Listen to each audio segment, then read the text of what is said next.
not the only thing losing money this week is the Poly network. It's been attacked, and it actually has received returned or gotten returned most of its funds. Obviously, as I said, this is going to be a pretty heavy tech thing. This is in the coin. Coin's making a run again a little bit, so bring some stuff up. Article doesn't say who was by, but on August 10th, 2021, a thus far unidentified attacker stole $612 million. $612 million worth of cryptocurrency from cross-chain DeFi protocol Poly network, making this the largest ever theft from a DeFi protocol. But in an incredible twist, the attacker now appears to be returning the funds to Poly network 1 day later.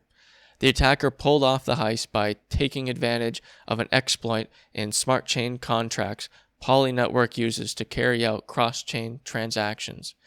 Ethereum programmer Kevin Fitcher tweeted out a great breakdown, obviously links in the description if you want to check that out, of how exactly the exploit worked if you'd like to learn more about it.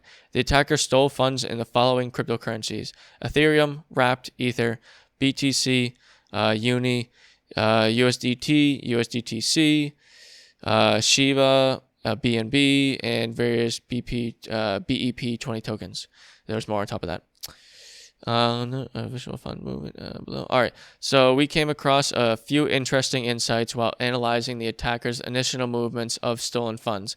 Check out the Chainlink Analyst Reactor graph below, which shows the attacker's address, receiving a bunch of stuff. We can see that the day before the attacker withdrew 0.47 ETH from HOO.com, which was used to pay for gas fees on transactions associated with the hack.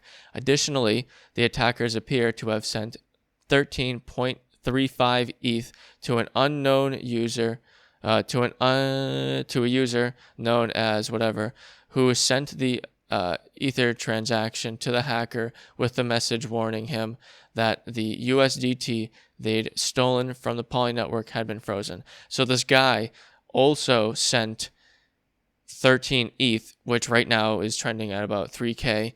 So 13 times 3K. There you go. Put that into your calculator.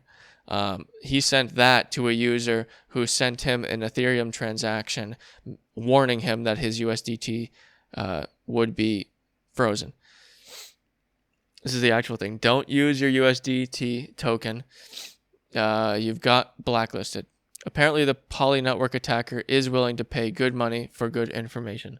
The attacker also stole and $90 million of USDC from Poly network.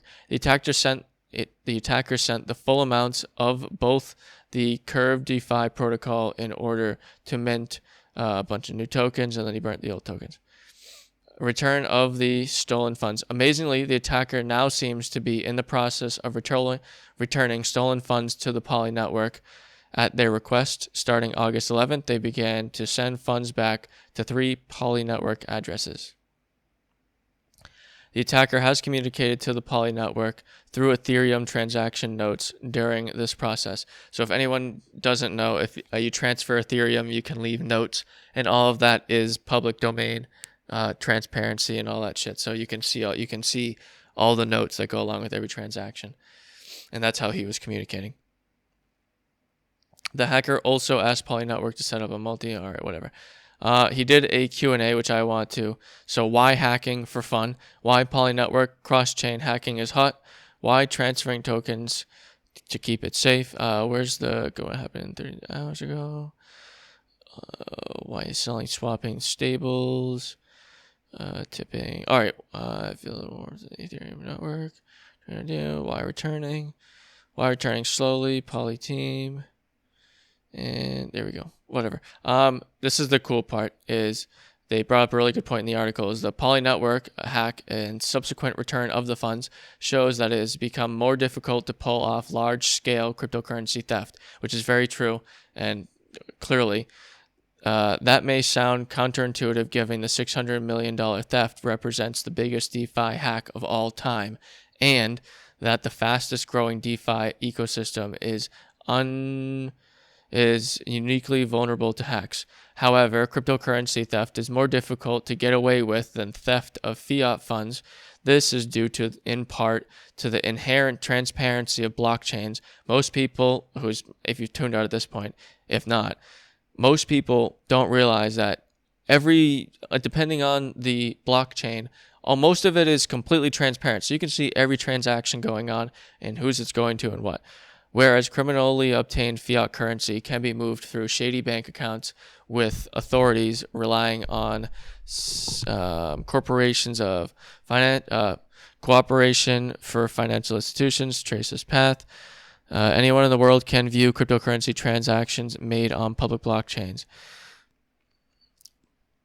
There you go. Basically, just I don't know. I personally will say I wasn't in on it, so I didn't lose anything. I heard of it before, didn't want to buy in, but it just sucks to see it happen. But it's also good to see because things like this need to be exposed, and things like this are just going to continue to happen.